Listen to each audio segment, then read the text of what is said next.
Hello, everybody, and welcome to the day after. Yes, we survived this horrible 24-hour period in which the Cleveland Browns look like complete pussies. And now we have to look at the rest of this nonsense and analyze, maybe from a different perspective, what exactly happened and what there needs to be done at this point in time. Thanks for everybody for watching the post-game and halftime show. I know it wasn't one of the most watched because I think people were anticipating a party. And it was a party of sorts. Yeah. Well, I want to start out. Hi, Cindy Sanders. How are you? I want to start out by, first of all, Delaney Walker. All right. And this is the problem with all of these athletes. And the Browns for, Myles Garrett for we have arrived little essay that he wrote. And, before the game was even played, Baker and his, our wide receivers are going to lick their chops at these one-on-one coverages, And, OBJ wearing a $350,000 wristwatch on the field, And there is no relatability as far as like the common fan to these assholes. And then there's Delaney Walker. If he were classy, okay, if he were classy, he would have, my goodness, it's Mr. Biggles. The cat reference from, yeah, exactly. Mr. Biggles. Oh, my God. But if he had any class, he just win and shut the fuck up, But these guys got to have the last word, They got to be talking shit. And all that does is it inspires the other team. Now, they don't have to play us again, but somebody does. And when you shoot your mouth off like that, you never know. You might be the team in the running for the playoffs with the Cleveland Browns, and you just don't want to create that. You won, walk away, It's like, be done with it. But this whole notion of calling, they're front runners and all this, I mean, a little bit harsh, just a little bit harsh. But I know what one person said, well, they won. Well, to the victor goes the spoils, but common sense isn't necessarily part of the spoils, I guess. The Cleveland Browns, for their part, I'm concerned about a number of things. And the first one is the role the Browns played in fights with the Indianapolis Colts week 4 in the practices that led up to the final preseason game, and the acquiescence of Freddie Kitchens not making his players run laps after clearly starting confrontations with opposing players, and then finding out week 1 that you get 18 penalties for doing that. It's one thing to preach toughness. You could be tough and smart at the same time. That's when you know how to use your toughness, or that's why the front runner remark, when people pretend to be tough guys when they're not. I think Skip Bayless referred to them as pretty boys. They're pretty boys. It doesn't quite fit for the Cleveland Browns. Not now. And the other thing is that really makes me concerned is that other coaches are going to say Freddie doesn't have control of his players, so we're going to provoke these people by doing things that will antagonize them, and will catch the retribution, and they'll be penalized and thrown out of games because they don't know how to keep their cool. And how you're going to stop that from happening, I mean, it's kind of like an alcoholic, you know? How do you know somebody's an alcoholic? They drink a lot and they say they're not an alcoholic. That's how you know. I mean, quite honestly, there aren't very many alcoholics walking around going, unless they're at an AA meeting. Hi, my name's Mr. Moohead and I'm an alcoholic. You know, people don't walk down the street saying, hi, I'm Bob. I'm an alcoholic. How you doing? The problem is people don't admit the problem. And here we have Greg Robinson. I didn't kick him in the head intentionally. What was it, a fucking foot spasm? I mean, why would you be on your back and kicking outward? I got the 3D effect going on here. Why would you do that? I mean, and well, he pushed me and this is what we call the Tommy Smothers defense. And Mom always loved you best. I really don't know what, I mean, you get pushed in football, big fella, you get off your fat ass and you get back on your feet. You don't sit there and kick a guy in the head. What kind of fucking bullshit is that? So just like Jaron Crowder, he never admitted to it. I don't understand. I really don't understand. And I never will, because people just have no accountability. No accountability at all. So we're supposed to believe that this guy didn't do it on purpose, but he can't tell us exactly why he did it, because it defies all laws of physics, the way he described it.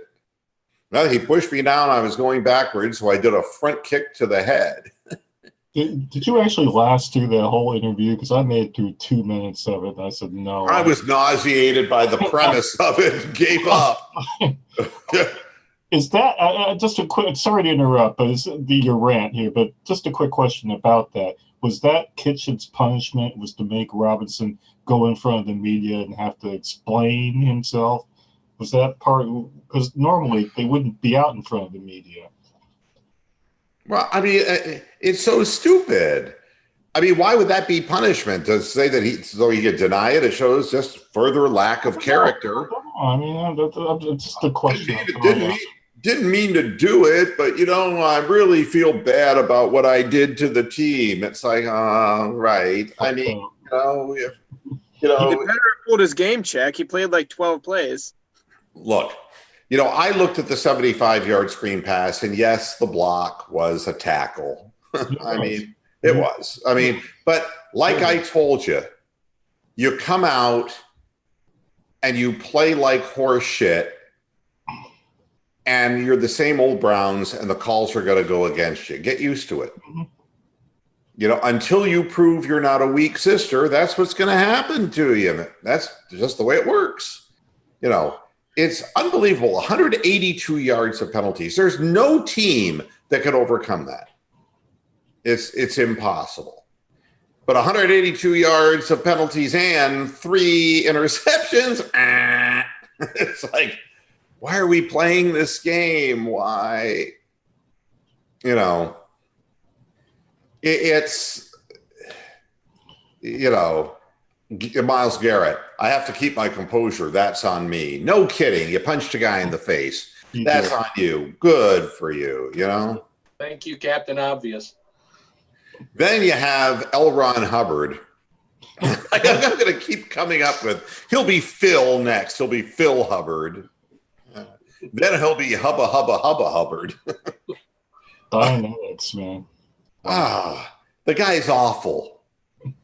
He's awful. The only thing that can be as awful is Demetrius Harris, who dropped the pass and was nailed with a pair of holding penalties. I have to object. Hubbard is at least better than Spencer Drango.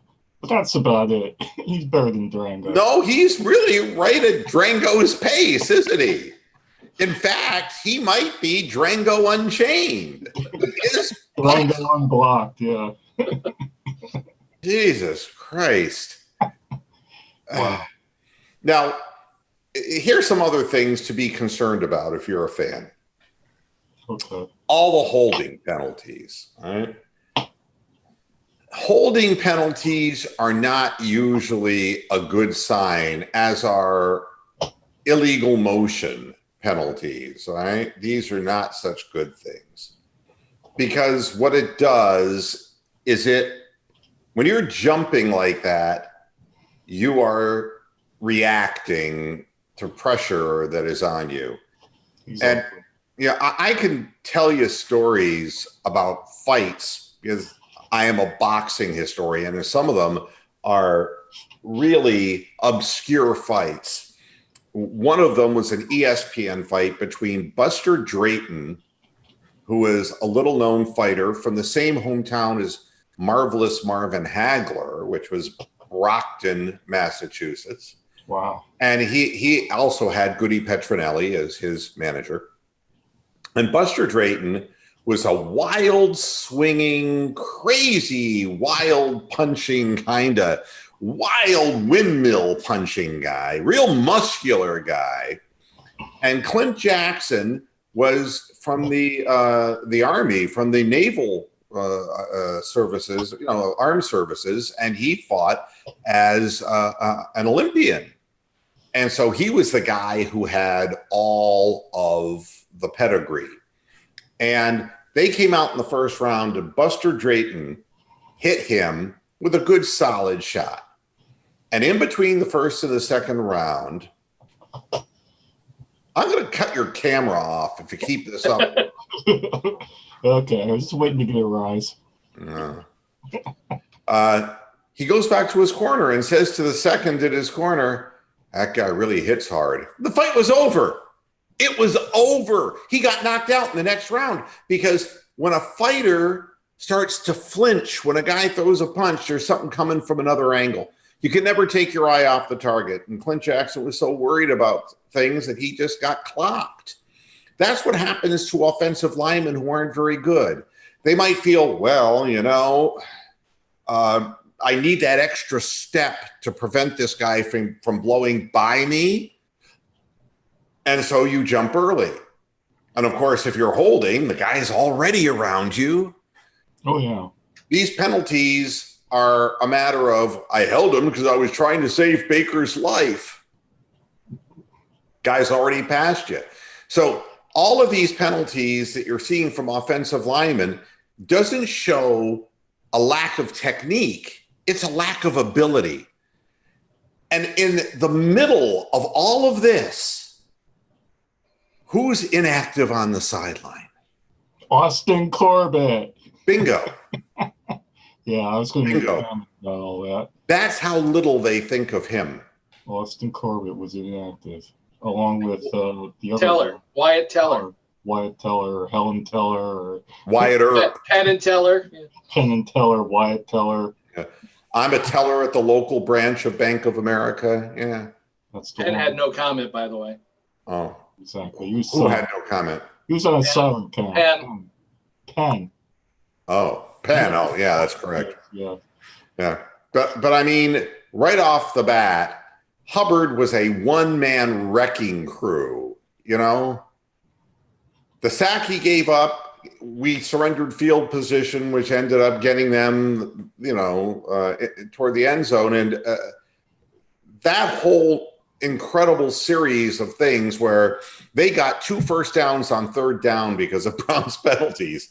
I mean, the Browns gave them a touchdown drive. And then by the time we got the ball back in the shadows of our goal line from one penalty, then, of course, the ill-fated, incredibly stupid play action pass that Freddie called, knowing full well that L. Ron Hubbard was, Scientologically, is that a word? Scientologically, was trying to block a man. Block him with his mind, Yeah, well, he was trying to get clear, and I think that's the whole thing. He was one-on-one with Cameron Wake. It's like, no, that can't be. No, you got to chip that guy. And we're running play action, on the 2-yard line. It's way to go. Good job. Good call. And, Hubbard sucks. I mean, I never liked him to begin with, and I really like him a hell of a lot less now. Wow. I mean, that first touchdown by the Titans, basically they had one decent run and one decent pass, and they had 4 first downs off of Browns penalties. And about 60 yards of that drive, it started on their 13. About 60 yards of that drive was given to them by the Browns. And, so that's how you go behind, and that's how you never come back and win this game. Well, here's the other thing that is remarkable to me. The preseason, we're led to believe, is supposed to be a time for the team to figure out who the 53 best men on their roster is or are, and or B if you're into Ebonics. Who the best 53 be? shit, Roxanne, shit. You sound like Jim fucking Brown there. I could do that. Imagine Jim fucking Brown watching that. I am not what people would call average. Or ordinary, even. Ordinary.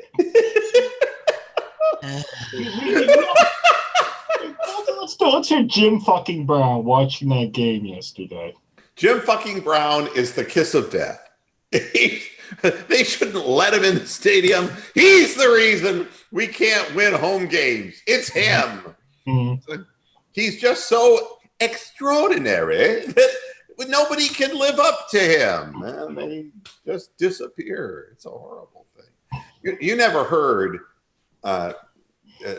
Jim Brown doing the samba and the bamba.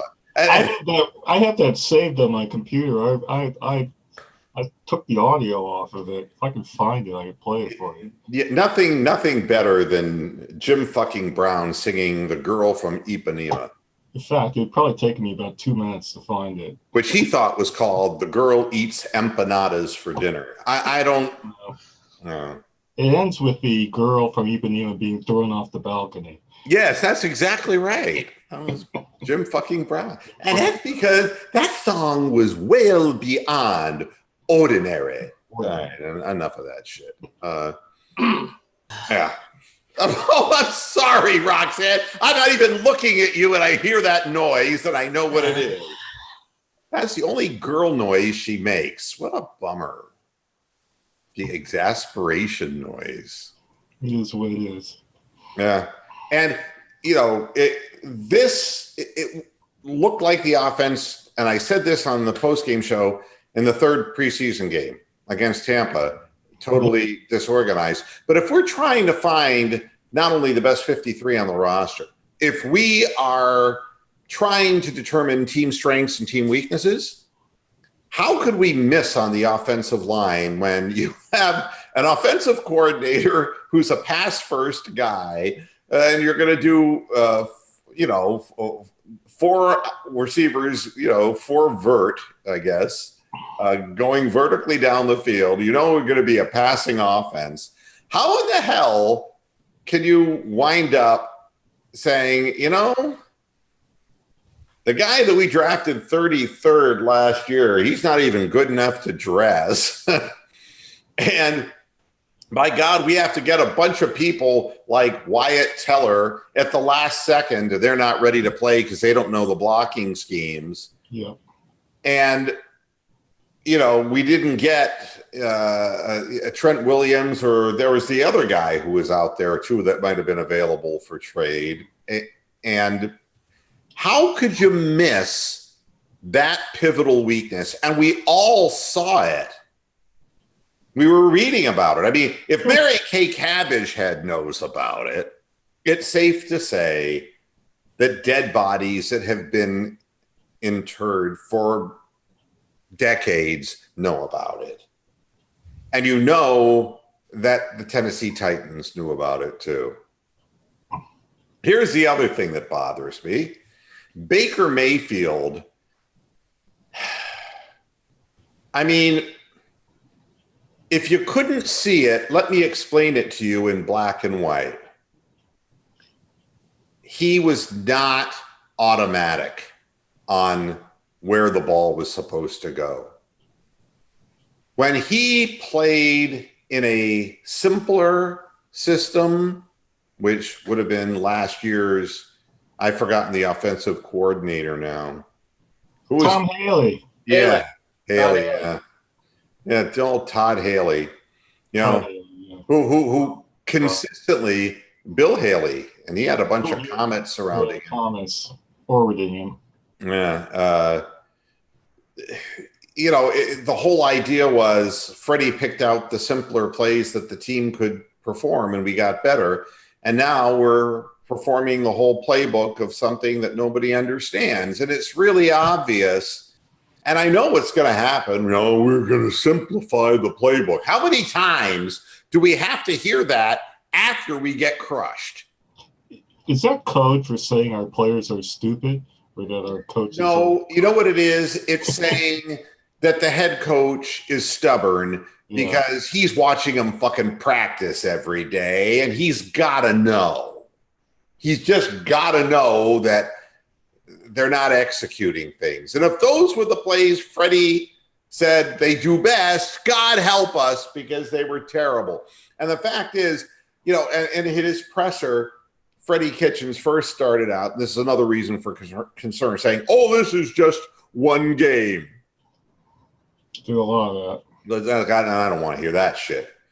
But then he said, and Baker held onto the ball too long. And why do you think that is? Nobody was open. Either nobody was open, which in the interceptions was pretty well proven. The one that he tried to throw with the sideline pattern, the quick out to Landry, the guy just stepped right in front of him. There was no separation. It wasn't that men were wide open down the field. It was that, I don't think the receivers knew exactly where they were going. The quarterback didn't know where they were going when Rashard Higgins went out.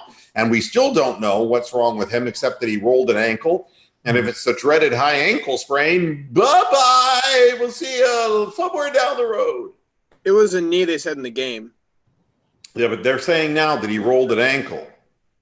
Wow. So, but Freddie wouldn't elaborate on what was wrong with him and what information they had. And that's not good, because that's the guy who he had, that Baker has chemistry with.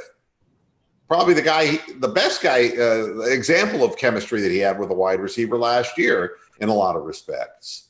And with him gone, now he's throwing to Landry, who he doesn't seem to have a good rapport with as far as chemistry, OBJ, who he's just learning to work with. And then here we go again. We're confronted with the 53-man roster of why don't we have better wide receivers in depth when we're a passing offense? So we're short on offensive linemen. Let me get this straight, who are quality offensive linemen, and we're short on wide receivers. So Damian Ratley comes to the game. Are you trying to tell me that Damian Ratley is an AFC North playoff wide receiver? Probably not. No, so it's really odd, and there's things that I worry about, because it's like, it's real clear. If in the preseason, we said we're weak at linebacker, but 4-2-5, we're not going to have a lot of linebackers in the game at once, so maybe that's not that important. All right. We're deep in the defensive line, which is good, because Devereaux Lawrence got thrown out. Do you know that he got thrown out of the game? Yeah, it's towards the end. Yeah. I'm not sure it was he kicked somebody or said what. Something to the referee, like fuck Yeah, off. He said fuck you to the referee, but he claims that the referee said something to him first. Yeah, right. Actually, it was interesting. What was picked up was Devereaux was, when they were escorting him to the sidelines, he was talking to a woman, and he was giving the woman his phone number. Did you hear about this story? No, I was expecting a moohead joke there. No. He was talking to the woman, and the microphones picked it up, and he said, fee, fee, fo, fee, fo, fee, fo. There you go. I'm still expecting a moohead joke. Imitating Moses Malone or fo. Oh, you got the FIFO. With Jim Brown's past, he'd ask for the number probably. Jim Brown, yeah. He got thrown out of the game. You going off the balcony, bitch. Exactly. That's because I am greater than ordinary. Yeah. Something a comment about this offensive line. Yeah, go ahead.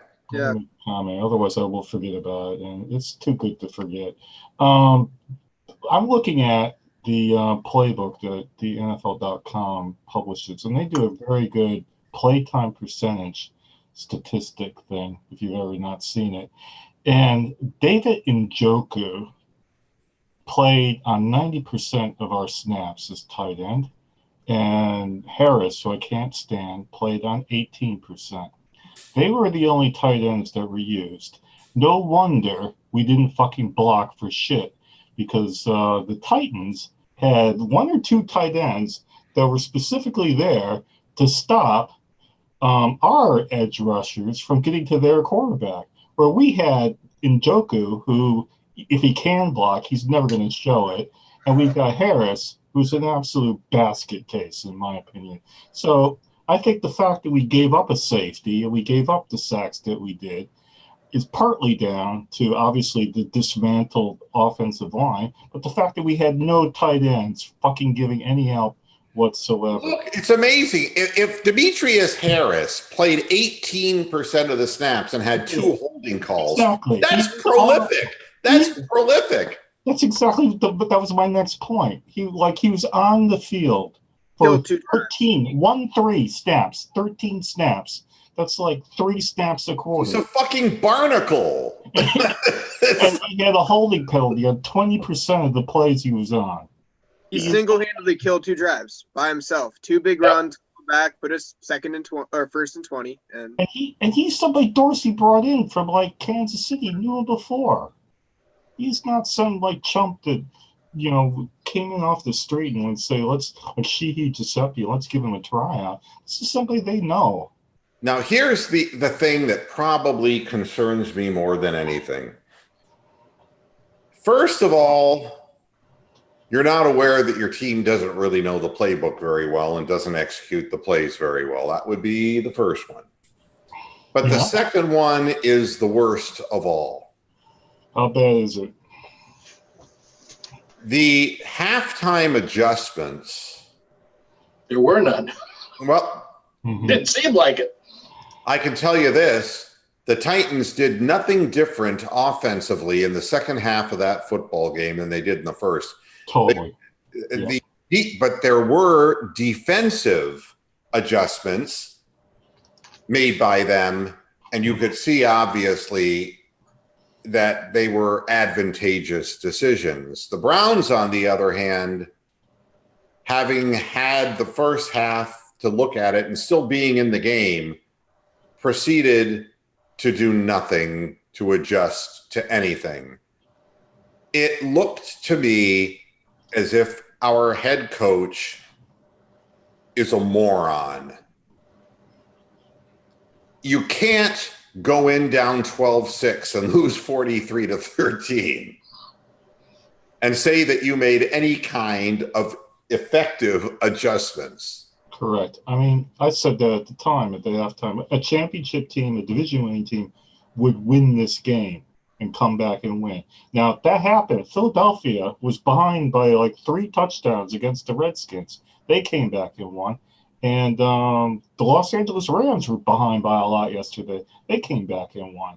The Browns imploded the exact opposite direction. And, if a 75-yard play that technically could have been called back but wasn't, it wasn't. Is enough to knock you on your ass so that you can't get up. You're not a winning team. I mean, plain and simple. But you know what's amazing? What? That when they question Kitchens after the game, it's like, what are you going to change here to get things on the right track? His quote, "We're not going to change anything. We're going to keep preparing the way we prepare, and we're going to keep working. We've done a good job of identifying a problem during training camp. We'll identify the problem with the penalties, and we will correct those problems. We're not changing anything. I believe in what we're doing, and our players believe in what we're doing." I could put that quote in the mouth of Hugh Jackson. Or Eric Mangini is what. Yeah. Yeah. Eric Mangini. Did he watch the tape? I mean, we're not going to change anything. I mean, That's a Mangini quote. you're not convinced yet. Well, good luck in New York, my friend. You got an angry team that blew a lead. Oh, to do da day. You know, it's you know. The other thing is Myles Garrett. If all it takes is a chip blocker and nobody else can get to the quarterback, why do I feel that everybody is trying to polish off his bust for the Hall of Fame? And all this talk about how great he is, but he didn't impact that game one iota. Correct. Not one iota. And they neutralized him. Cameron Wake was far more disruptive than Myles Garrett. And how about Sheldon Richardson? You know, he looked like young Sheldon. See, I'm real topical. Okay, I got a comment to make. Look, I'm topical. I'm current. You gotta love me. What? What? So, weren't we hearing all during training camp about how deep our defensive line, defensive tackles are? Like, how are they going to possibly cut guys? We've got like 9-10 guys that are great, and we'll be able to trade away 1 or 2, and we'll be able to get all these people. And then when the regular season starts, we're going to have this rotation and all this. Let me read you. We had Olivier Verdon played 92% of the snaps. Garrett played 90% of the snaps. Ogunjobi played 82% of the snaps. Sheldon Richardson played 84% of the snaps. Yep. Where was the other fucking people? They were not fucking playing. The most snaps was Lawrence, who had 18%. He played 11 snaps. Equali played 9 snaps.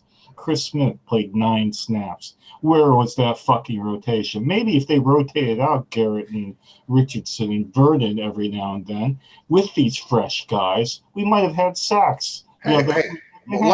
Let's do the Barry Gibb question. How deep is your line? How deep is your line? So all this bullshit. Wait a minute. I'm not done. Oh. Hold your ears. Okay, good. Do we say tragedy? God, it's a fucking tragedy to my eardrum. Make it stop, dear God. Tragedy. Yeah, it's like God Almighty. How could a man have a period? Go ahead. So if you're Chad Thomas and Chris Smith and Equality standing on the bench, watching these guys play after play, not affecting Mariota or not stopping Derrick Henry or not disrupting a screen pass, what are you going to fucking think when you've been pumped up all during preseason? Say, oh yeah, we're really good and we can bring in like these 4 guys and they're going to. That's bullshit. I call bullshit on everything that we heard. Berea was fucking fake news. You know, kind of like. And Sheldon Richardson, Big Sheldon turned a 3rd and 8 if you watch the film into a first down, and then a 3rd and 4 into first downs, just like that. Way to go, Sheldon. Good job. That 84%. At least you accomplished something. And get this. Richardson implied some of the calls went against the Browns because they're the Browns. When a reporter asked him to say that directly, he said, I don't know what to say, bro. I'm not even going to put that in the media. You know, it's like, why did you come here? Wow. Why do you jump 4 yards off sides after roughing the quarterback? Yeah, I mean, what in the hell? I'm totally miffed. It's like you came here because you wanted to be a punching bag. You know, it's like you have one bad game and you're going there with it. The Browns will be Browns. You know, it's like, geez, you haven't been here long enough to know how we've suffered. God almighty. I read something I didn't realize it until afterwards. The Titans only completed 4 passes to their wide receivers. Yeah, they have to. Absolutely right. Everybody, you know, tight end, running backs, They caught all the rest of them, and they hung 43 on us. Yeah, I think our defensive penalty yards were more than their rushing yards easily, and probably more than their passing yards if you take away the 75-yard play. But anyway, getting back to the amount of play time, so I'm still banging on about this. Here's a trivia question for the panel. Name the 3 players on defense that played every single defensive snap for the Browns. Larry, Curly, Kirksey. Kirksey's one of them. Shemp. Kirksey's one of But them. all right, Kirksey played a decent game. Schobert. Schobert's the other one. And then Yep. there's safety that played every snap. Oh, Demarius Randall. Burnett. So Schobert, Burnett, and Kirksey played every snap. And I'll tell you somebody who did not play on the defense was Mack Wilson. Mack Wilson did not get a play. No. On special teams, did not get a play. A couple other guys. Thomas didn't get a play. Taki was out, wasn't he? Well, he was inactive. And then Jefferson, the linebacker, only played on special teams. I think half the Browns out on the field were inactive too.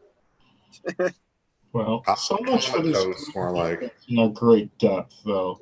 Which I must have heard like every day from Zagura and all those other guys on CBD.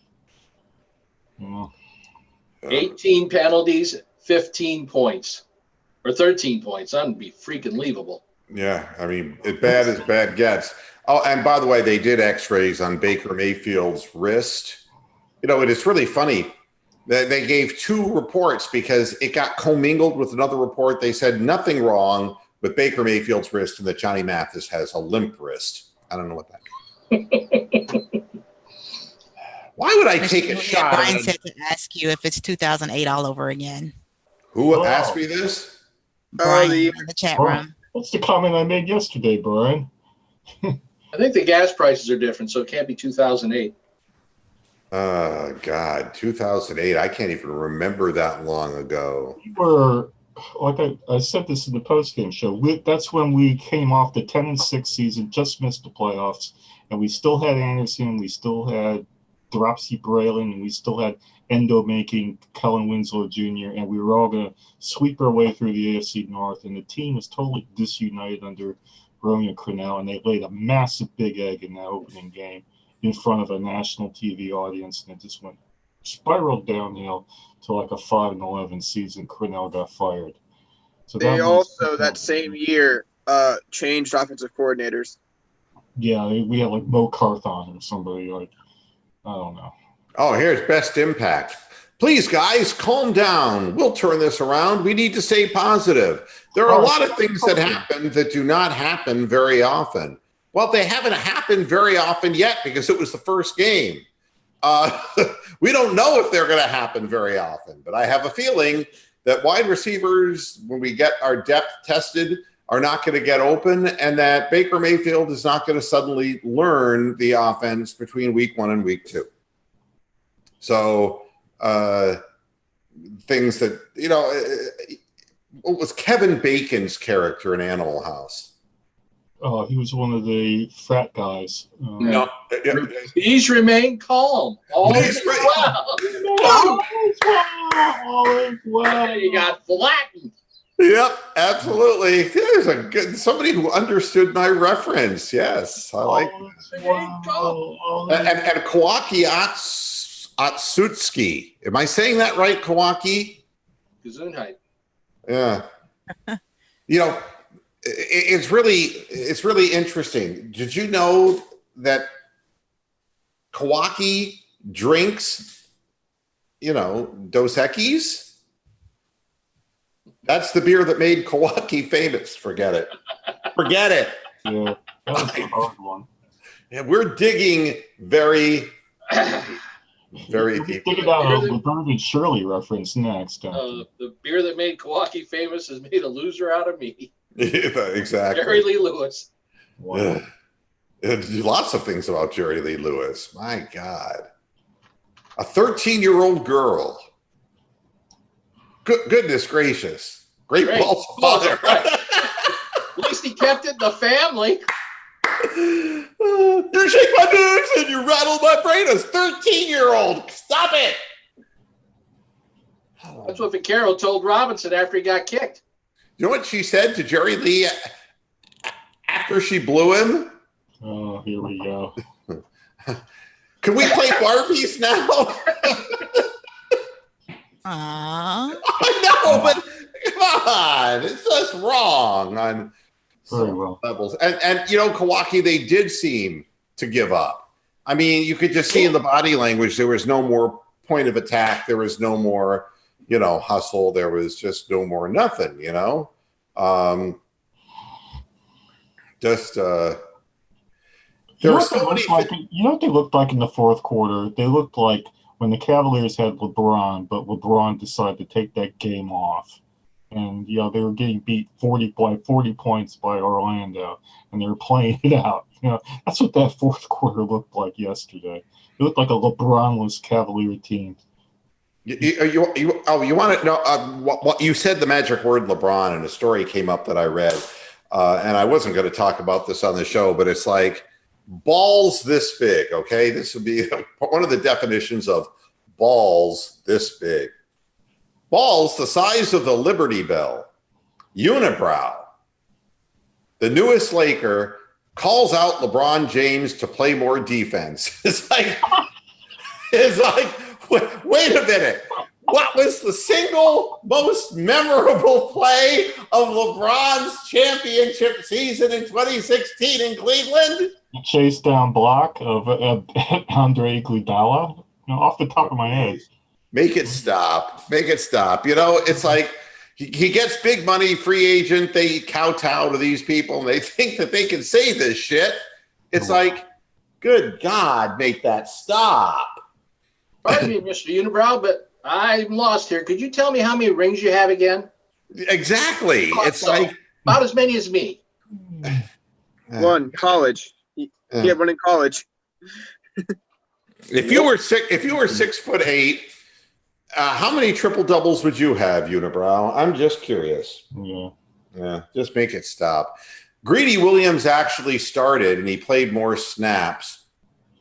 I can tell you how many he played if you want. Yeah, and I can't tell you that I saw his name or heard his name, or if he's greedy, then he's got very, very simple tastes. Let's just put it that way. He played 40 snaps, 66% of the defense. So he's on 66% of the defense. And didn't get his hands on the ball and didn't do anything as far as I can see. Went from greedy to needy. Yeah, you know, yes, indeedy. Yeah. It's there's another thing I want to say. Why does Ohio State even play the first 3 games of the year? It's like preseason, dude. I mean, where in the hell does Cincinnati hire Luke fucking Fickle? Hey, leave him alone. I like him. He's got the same birthday as me. You know, did you hear what he said after the game? What'd he say? It's really a shame that we couldn't even give these guys a game. It's like, there's a real endorsement of your program, Luke. And then the next thing he said is, we're not going to change anything now. Yeah, we just got to go back and try a few details, and we'll be all right. You know that you're not doing a good job when your defense is a spectator at the Ohio State game in the shoe. And, you know, and who's next? Miami of Ohio. Now, I saw Miami of Ohio lose to Iowa in the first week of the season, and they beat Tennessee Tech. Tennessee Technical College. I don't know, a bunch of people with protractors. I have no idea. Tennessee, you're worried, doesn't it? Yeah. Did you hire an engineer from Tennessee? What do they call those things they have in their pocket? Compasses. A pocket? Oh, the pocket protector. Yeah. It's a bunch of nerds with pocket protectors at Tennessee Tech. I don't know. And it's like, why are they playing that game? What's the point? You know what it's like? It's like Ohio State against the University of Cincinnati, Baltimore Ravens against the Miami Dolphins. It's like, well, did you hear the story? I mean, this is the most ridiculous of all. Multiple Dolphins asked their agents to demand a trade after they lost game one. They're saying the coaching staff, they don't care that they're tanking. It's the tanking for Tua show. They're absolutely tanking. They are. They're like doing an NBA tank, which has never been done in the NFL. The Browns like went 0-16, but at least they were sort of half trying. You know. I mean, suddenly Ryan Fitzpatrick, is that where he's playing? Yeah, the bearded this guy. week, yeah. Unless he gets traded again. He doesn't feel so good about landing the starting job now because he's cannon fodder. Yeah. We can't put the young Jew out there. We can't do that because maybe Rosen can play, and if not, he can be an accountant with a pocket protector later in his life. He probably knows a good attorney too. So that's right. You don't fuck with him. You've already given up on Rosen because why would you not give him a chance if you're going to tank now? He has no the quarterback has no chance. The team's terrible, and they got rid of 2 starting players 7 days before the season began for no apparent reason. I mean, it was Dollar General Store sell-off. I mean, just a bad thing. And you know, the thing that's bad in the NBA, when a team tanks, Kevin Love is getting paid a lot of fucking money to be on lousy teams. Okay, it started in Minnesota. He had some goodness in Cleveland, and then it all went to shit, and now he's got to play with Colin Sexton. Okay, but he's making a lot of money, and when he's hurt, they sit him and they don't care because they're going to lose anyway, right? So the NFL, I mean, you're looking at people getting injured left and right. I mean, Tyreek Hill, bye! You know, major players week after week going down. And you're asking these people to put their life and limb on the line for a situation that, you know what it reminds me of? It reminds me of Vietnam. You were there, weren't you? No, I wasn't there. But I talked to a lot of vets who were. Sure. And I'll tell you, I heard the same story from so many of them. It's like, why in the fuck were, I mean, it was like we were doing things that were just getting people picked off and killed one at a time. And there was no direction. There was no reason, because it wasn't like Patton stormtrooping all the way across, you know, Europe. It was, you better run through the jungle. I mean, it was like you're going in circles and they're picking you off one at a time. And it's like, why you know, you're subjecting people to what? And the Miami Dolphins are asking players, we want you to go out in a losing cause and end your careers with major injuries. And never get a new contract. And never get a new contract. Yeah. So all the Dolphins want to take their talents out of South Beach. And I got, yeah. I'm taking my talents out of South Beach. That's funny. Lincoln, Nebraska's starting to look pretty darn good, I'll tell you that. That's pretty funny. Yeah. And you know something? I think if the Dolphins can make a decision to intentionally lose, I think the players should have the right to demand a trade, because that's not what they signed up for. 100%. Totally agree with you. Yeah. I mean, and I'm not really big on this whole players, this whole Anthony Bennett thing. Anthony Bennett doesn't choose where he plays. He's in China, I think, now. But Antonio didn't really, I mean, you can't tell me, and Drew Rosenhaus, another famous Jewish person, said, oh, no, we weren't negotiating behind the scenes. I mean, bullshit. I mean, come on. The guy did everything, I mean, literally everything except rape John Gruden's sister. I mean, come on. Whatever he could do to get kicked off the team, he got kicked off the team. And boy, it was 2 hours later, and there's Kraft and Belichick, you know. Yeah, it was funny. It was really predictable. Who couldn't see that was what was going to happen? Man? And Kraft was on the phone to Belichick, and he said, you know, so did you get him yet? And Belichick says, yeah. And Belichick says, did you come yet? 100%. Oh, God, it's just so sad, the whole thing. And, you know, and again, the Jacksonville Jags, Foles is gone. He's on the IR, right? Clavicle. What clavicle, right? Which I thought was a musical instrument, but it turns out that it's actually like a collarbone shoulder. Yeah, the well-tempered clavicle. Bach wrote that piece. Yeah. Yes.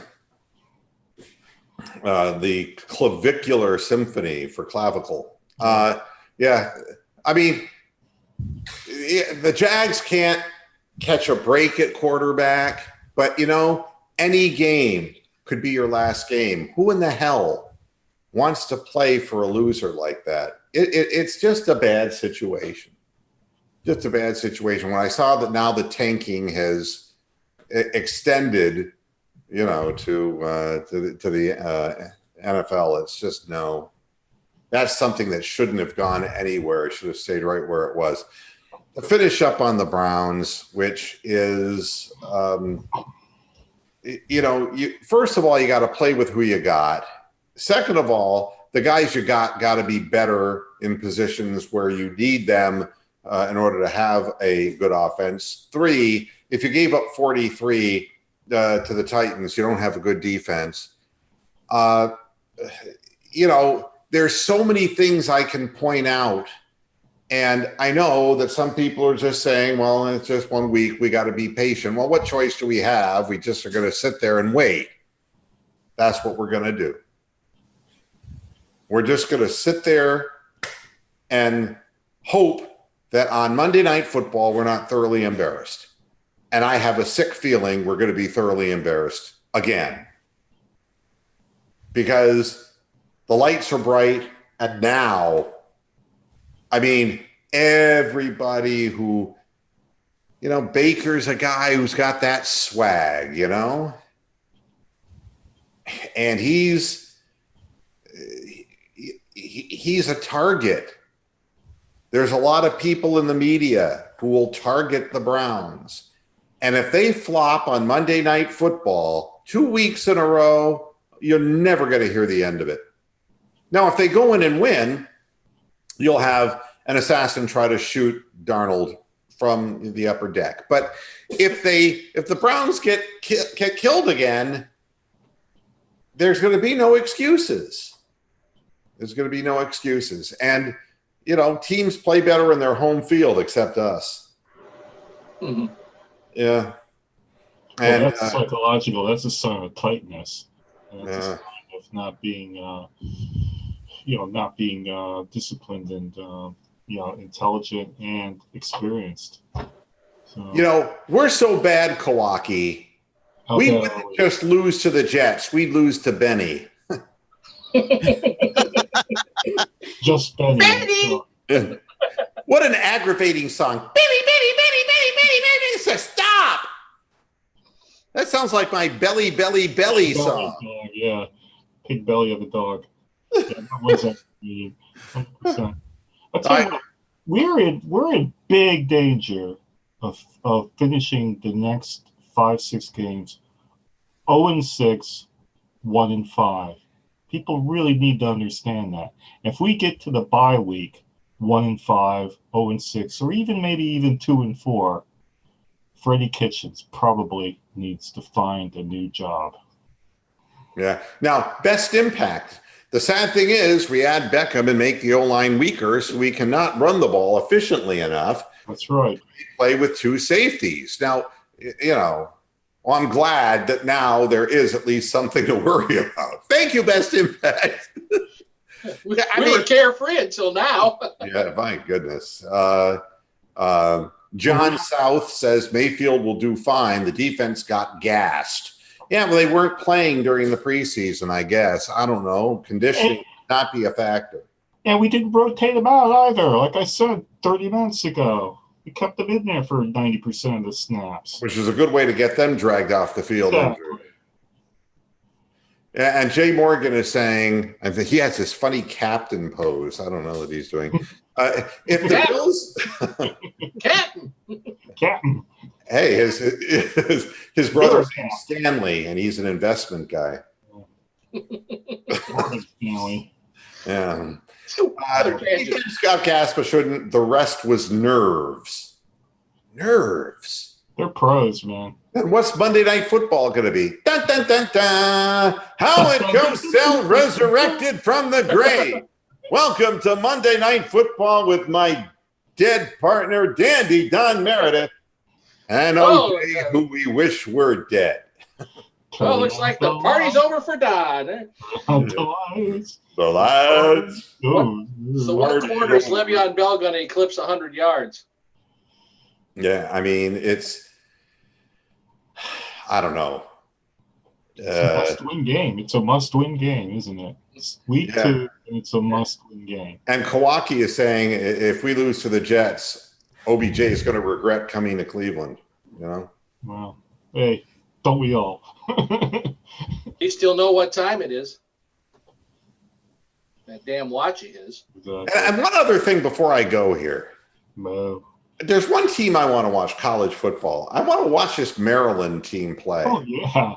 What's the story with that? I mean, Syracuse was ranked. I'm not going to tell you that Syracuse is an elite football program, but they just they scored like 49 points. I mean, and they were on pace to, if they hadn't have put in the water boy, my goodness, I think that they would have scored 70 points in that football game.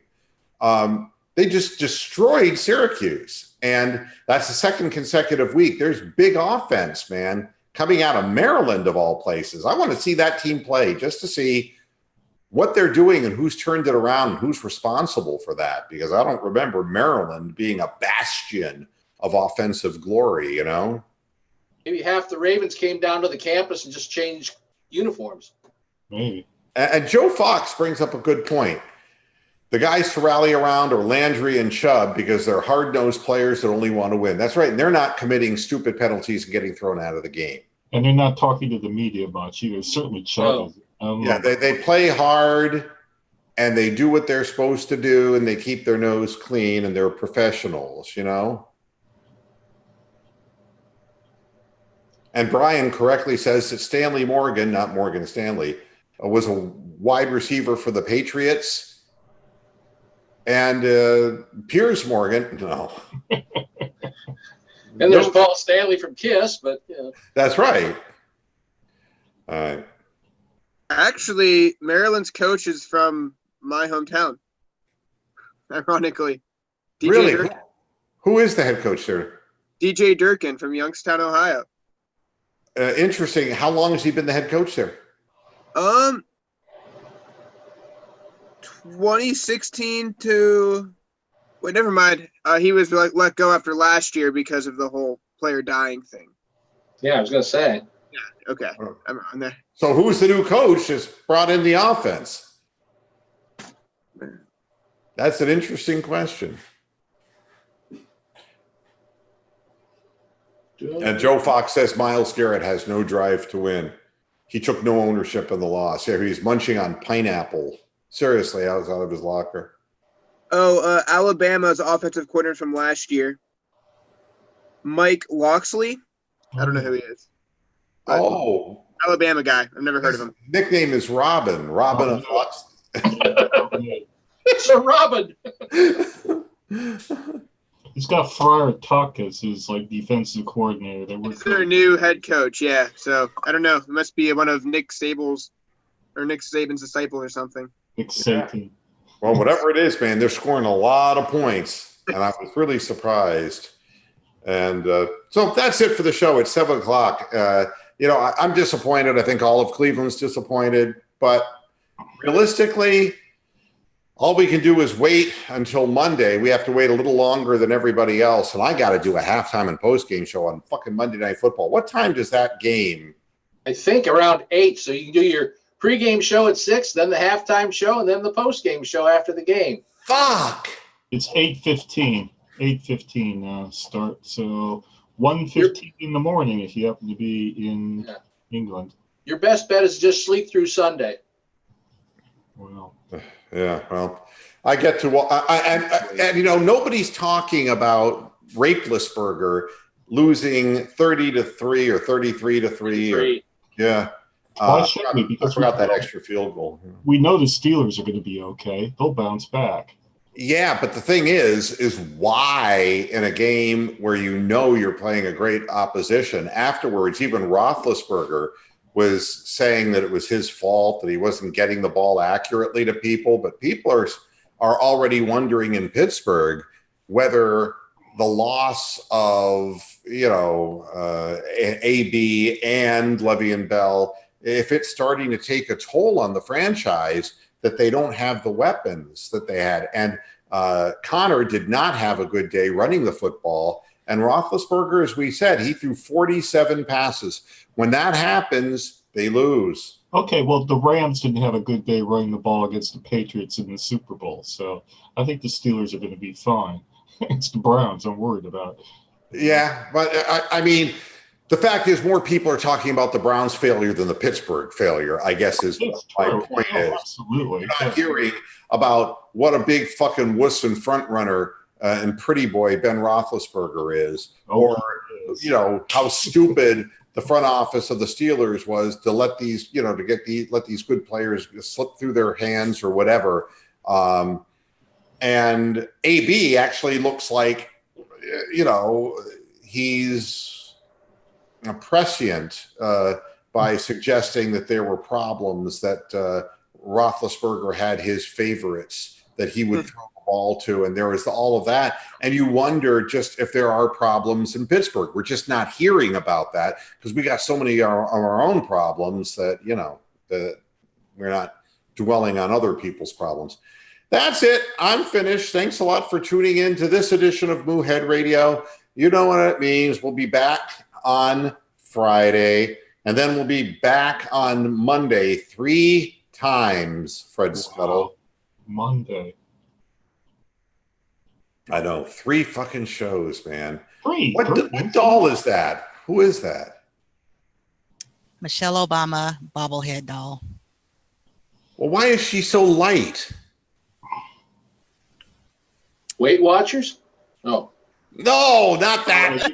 I'm sorry. I misinterpreted that, didn't I? My God. I mean, she looks mulatto. God, they've turned Barack Obama into just another white president, haven't they? Did you hear Sarah Palin? They did over Obama. Yeah, I saw that, Brock. Yeah. What? I didn't hear what he said. Sarah Palin's husband's filing for divorce, so there's a nice woman out there who can dress a moose. So get in there, guys. Sarah, you're the poet in my... Go ahead, do it, Rox. Let's hear Stevie Nicks. I don't know that one.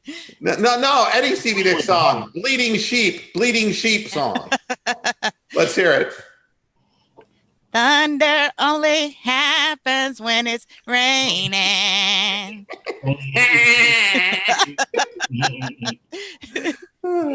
She sounds like a billy goat. Yes, exactly. That's what it is. Yeah.